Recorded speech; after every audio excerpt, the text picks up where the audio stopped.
Executive Secretary, Nigerian Content Development and Monitoring Board, NCDMB, Denzil Kintabe.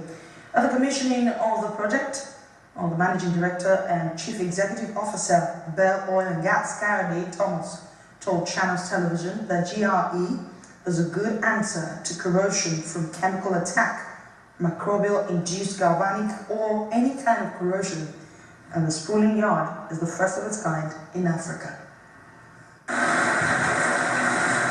It's a wet day, but that did not stop the management and staff of Bell Oil and Gas Limited and their allies in the oil and gas industry from converging on the premises of the oil servicing company in Port Harcourt, the River State capital.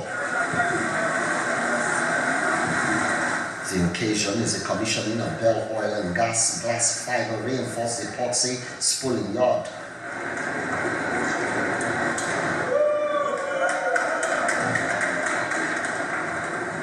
The managing director of the company tells his guests that the facility takes Nigerian content 7 notches higher. What we've done is to create a workshop in Nigeria for the very first time, where things that hitherto were being done abroad can now be done in country, with Nigerians being at the hub of things and actually doing things for the very first time that were being done by expatriates.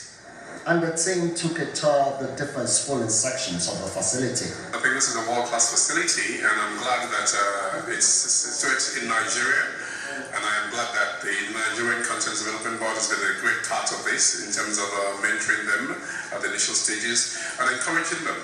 And without the act, this probably would not have happened in the country. For the Chief Operating Officer, it's been a tough and fulfilling journey. It was a difficult journey because, as you know, in Nigeria, it is difficult to get funding for setting up yards or facilities like this when you don't have a contract. Unfortunately, if you don't have the yard to show the client, they're not going to give you the contract. So invariably what it means is you have to find funds from whatever source possible to get a program like this going. So what we had to do was, piece by piece, machine by machine, one at a time, we started to build up. The commissioning of this facility is a huge step for Bell Oil and Gas Limited and indeed other indigenous investors to continue to leverage on the opportunities presented by the local content policy of the federal government for the development of the oil and gas industry in Nigeria. Emmanuel Ire, Channels Television News. Well, that'll be all business news tonight. The news at 10 continues in a moment.